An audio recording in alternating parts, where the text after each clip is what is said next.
मैं अपने तमाम सब्सक्राइबर को अपने यूट्यूब चैनल वी विद रुमान में वेलकम करता हूं, और मैं यही कहूँगा कि जिन्होंने अभी तक मेरे चैनल को सब्सक्राइब नहीं किया वो मेरे चैनल वी विद रुमान को सब्सक्राइब कर लें ताकि मेरी लेटेस्ट वीडियो आप तक इजीली पहुंच सके।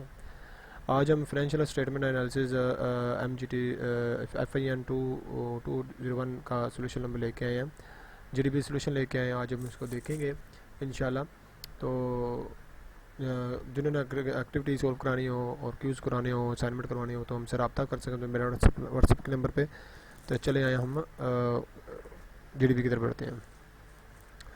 ये GDP आए हुए थे, मसम आइडेंटिफाई करने थे हमने सारे चीज़ें। तो आस्ता जैसे साथ साथ सोल्यूशन बताता जाता हूँ, साथ साथ हम इसको देखते जाते हैं, ठीक है।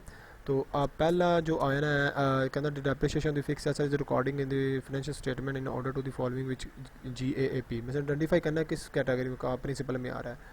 तो ये सबसे पहले हमने मेरे ख्याल से एक तो कास्ट प्रिंसिपल है, ये इसमें आएगा क्योंकि कास्ट प्रिंसिपल में ये होता है कि आपकी ओरिजिनल अमाउंट में उसमें आपने फाइनेंशियल स्टेटमेंट में आपने साबित वो करानी होती है, शो करानी होती है, ठीक है। तो fix asset record in the financial statement में कैसे होगा, डेप्रिसिएशन लेस करने के बाद जो उसकी रिमेनिंग अमाउंट है वो आप फाइनेंशियल स्टेटमेंट बैलेंस शीट में आप चार्ज कर दोगे।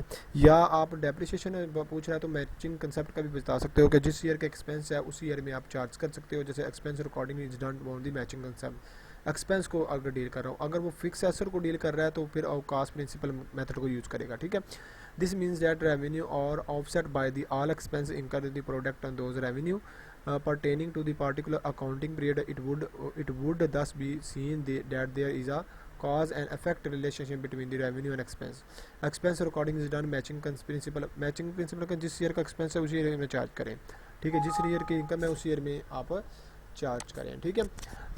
आगे देखिएगा pertaining to the particular accounting period it would thus be seen that there is a cause and effect relationship between the revenue expense.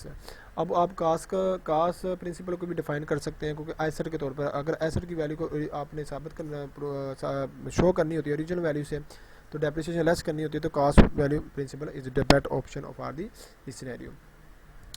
चलें जी आगे देखते हैं information regarding of the contingent liability is providing in the foot notes of the balance sheet.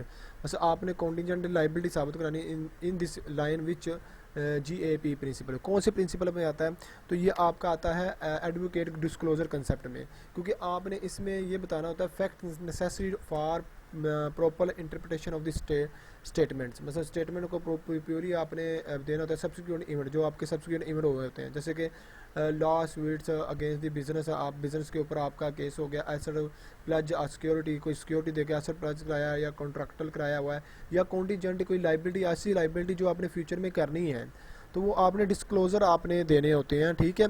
तो आप इस disclosure के तहत आप इस इन्फॉर्मेशन में प्रिंसिपल को यूज़ कर सकते हो, ठीक है। आगे देखिएगा assume that internally auditor asks for receipt where the voucher and order to the validating account receivable however management is unable to provide these voucher. तो वो कौन से आता है, ऑब्जेक्टिव प्रिंसिपल में आ जाता है। ऑब्जेक्टिव प्रिंसिपल का मतलब भी यही है, डिफाइंड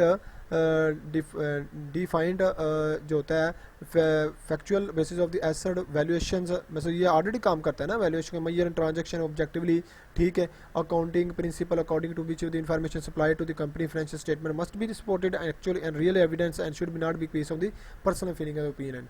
तो ये आपने ऑडिटर जो एक्सटर्नल रिपोर्ट करता है इसके ऊपर ये देता होता है ओपिनियन, ठीक है सारा। तो ये था GDP, और मैं यही कहूँगा जिन्होंने अभी तक मेरे चैनल को सब्सक्राइब नहीं किया वो जल्दी से सब्सक्राइब कर लें ताकि मेरी लेटेस्ट वीडियो अब तक इजी पहुँच सके। थैंक यू सो मच, अल्लाह हाफिज़।